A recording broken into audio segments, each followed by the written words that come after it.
Malawi has been developing an access to information law for close to 15 years.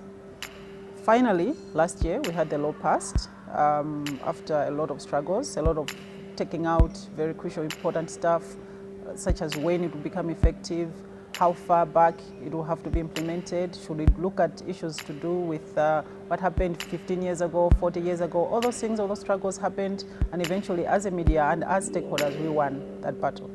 The law was passed, which was a huge thing considering that a lot of African countries don't have that law on their books.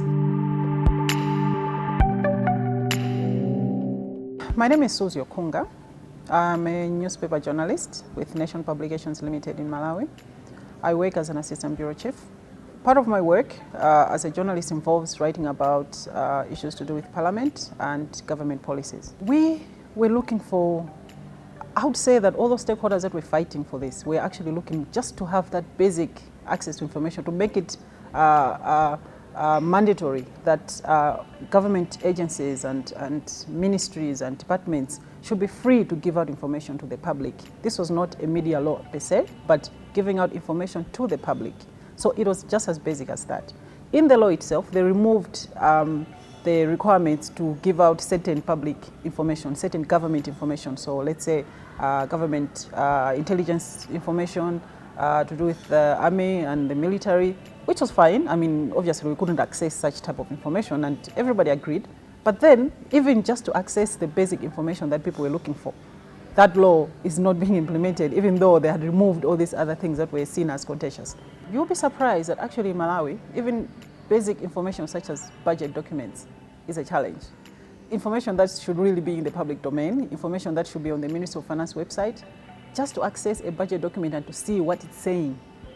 And this is a national budget document, is a challenge. So you can imagine if I, as a journalist, need certain information just to back up what I've written or to make it, a bit more analytical, I can't find that information without having to struggle just to get that bit of information.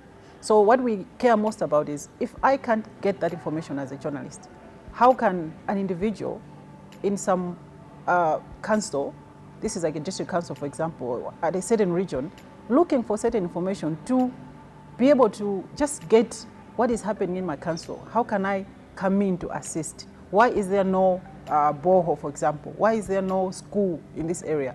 Was this money provided at the council level? That money is not available at the council level as well. So it starts from this all the way up to the lower level. So me as a journalist, I cannot get basic information from the government, as well as that person, that woman who wants information about why is there no school in my area, cannot even get that basic information from the council level. So that's what people had really been looking for. They were not looking to know the military secrets. I mean, nobody cares about that in Malawi because we don't have a very big military anyway. But people are just looking to know, can I understand what has happened to the money that was provided to my council to build this road?